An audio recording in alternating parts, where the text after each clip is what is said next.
The reading this week is called Nitzavim, and it deposits the Jewish people around Moses as he gives his grand oration to his nation, making sure that every group and every individual has the opportunity to be present. And he says, Kulchem, all of you are present here at this moment. And yet, there's a kind of silent background that indicates that maybe everybody wasn't present, because he says, all of you are assembled here today. And he uses the word today twice, as if to say, if you've gathered of your own volition, if you've opened your ears and opened your heart, and opened your mind to be here at this moment, you'll be part of this grand, great, everlasting covenant.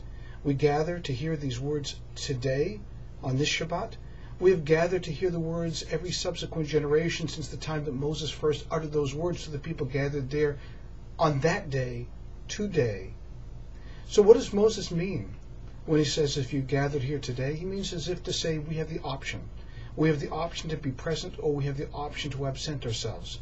We can be fully here, attentive.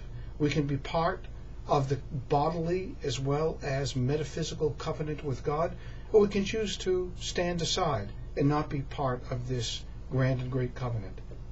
Maimonides in Hilchot Teshuvah, the laws of repentance, says, you who stand here today, when you make the effort to stand here at this moment, to be part of it, to be counted, you too can be as great as Moshe Rabbeinu. Nobody is lesser than another individual unless they make of themselves that very thing. All of us have the greatest potential to be anyone, anything, anytime that we choose to become that.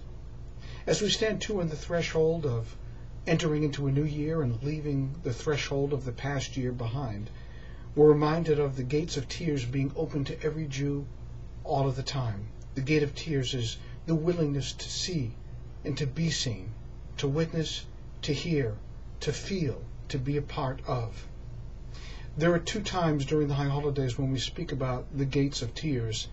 In the first instance, we speak about the gates of tears of Hagar, who cries bitter tears at the fact that she is going to, she feels, witness the death of not only herself, but greater than that, the death of her future, as she places Yishmael behind a bush so that she can't witness his demise. And she cries bitterly, and God hears those tears and responds not just to her, but to the boy as well.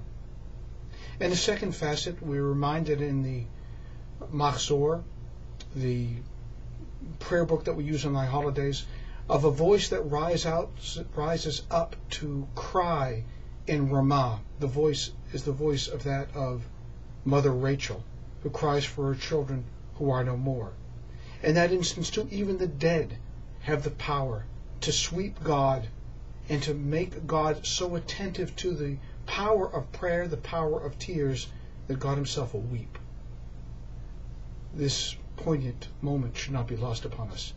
For even if we feel all is lost, even if we feel desperate, that the world is crumbling around us, God is still attentive to the power of tears, the power of present, the power of Hayom. This moment, this time. Shabbat Shalom.